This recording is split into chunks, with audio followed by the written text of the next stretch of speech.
Ladies and gentlemen, what it do? I'm up here, well, I'm down here in South Carolina at Road, I think it's called Road Stop or something. Exit, I couldn't tell you where it's at. It's off I-26, right outside of Spartanburg. Hold on, I'll tell you 1 second, I'm gonna look.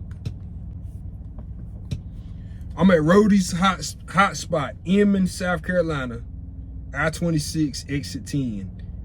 I was about to say exit 10 before I looked at it. Well, right off exit 10. I'm going to Asheville, North Carolina. I picked up this load of laminated veneer. I picked it up in Wilmington, North Carolina at Pacific Tech. I think that's the name of it. It used to be called Louisiana Pacific, but they changed the name. I think it's Pacific Tech now. I used to go there all the time. I used to run dedicated. I used to deliver dedicated to there last year. I was running 2 loads a day of preloaded trailers of veneer out of Dudley, North Carolina. But we don't do it anymore. I used to do it. I used to do 2 loads a day. And each load paid about, I want to say it paid like 900 a load, but it's only like 60, 70, Dudley to Wilmington. It's like 70 loaded miles, but once you put in the GPS, maybe like 100, if that. 900 a day, 2 loads a day. It's 1,800 gross a day, plus the fuel surcharge was like maybe $75 to $100 per load. But I don't do, and I was home every day doing it, because by the time I deliver the second load, I go home.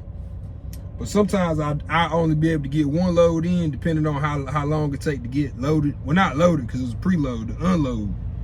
Because you got to take the tarps off. It's wrapped in plastic, and it's other companies that deliver there as well, not just us. So, you know, I have to get there, wait in line or whatever.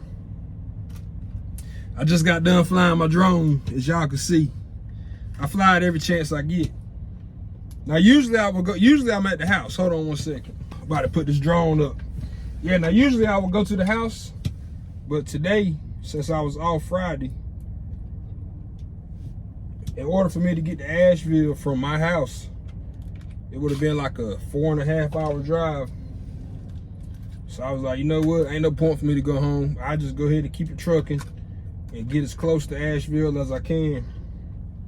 Now, if you're wondering how I got on I-26, instead of taking I-40 from Wilmington to Asheville, it's because the I-26 route was the quickest route. You know, the earth is round. Earth is round, so like I'm going down and coming back up, and it was closer than getting on I-40. And I got this towel on my window right there because it's hot outside, and that sun is like right here on my driver's side. I'm putting this drone back in the bag. I never been to this truck stop right here. Usually whenever I'm right off 85, like I was gonna stop at the TA in Spartanburg, but I didn't even, that wasn't even on my route. I would have had to go out of route just a little bit to get there, which would have been fine. But I would rather, I was actually gonna go all the way to Saluda, North Carolina, which is like 25 miles from here.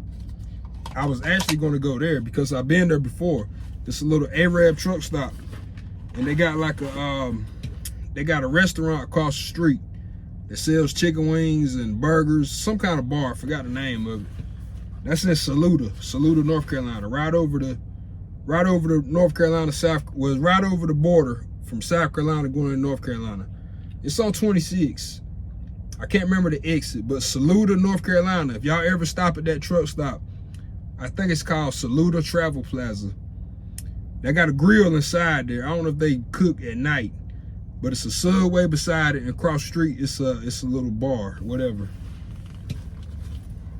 That's where I was gonna go, but the reason I didn't go is because they had a 30 minute backup on 26, so I just got off. I was like, ain't no need for me to fight the traffic. I'm only maybe 65, 70 miles away from Asheville right now. The Builder's First Source, they open up at 7:30. Hey, we're still gonna get there. I'm about to get out and walk up here in this truck stop, see what they got. I saw a sign for a Subway. I don't know what else they got. I don't know what that is across the street. It looks like it says veterinary clinic, so I ain't got no food over there. We ain't eating the dogs. So I ain't too much around here. But we're gonna walk inside the truck stop in a minute. I'm gonna show y'all this load. I got 15 straps on this load. It seems like a lot of straps. I'm gonna show you why. See the pieces, it's like split in half. If you ever haul this LVL, you know this shit will slide on you. You see that was cut in half. I got straps on each layer. And like this layer right here, you think it's 2 straps on that layer. But if you go up high, it's another layer up there. And that strap ain't touching. Let's go to the other side, look at the middle layers. They cut in half down there too. Belly strap. Belly. You see, it's cut in half. Now if you don't get it at the front and back, you take the chance of that shit shifting out. Belly. Another one right here. And look, we need to tighten that one up. Look, cut in half. Just like that, cut in half. A lot of layers on this load. Gotta be careful, drivers. Make sure you get eyes on it. I'm about to walk inside this truck stop, see what they got. They do have a cat scale and a fuel island. If anybody ever thinks about coming here. Subway. They like some local food. It says best hot dogs and chili on the planet. Let's see what they got in here.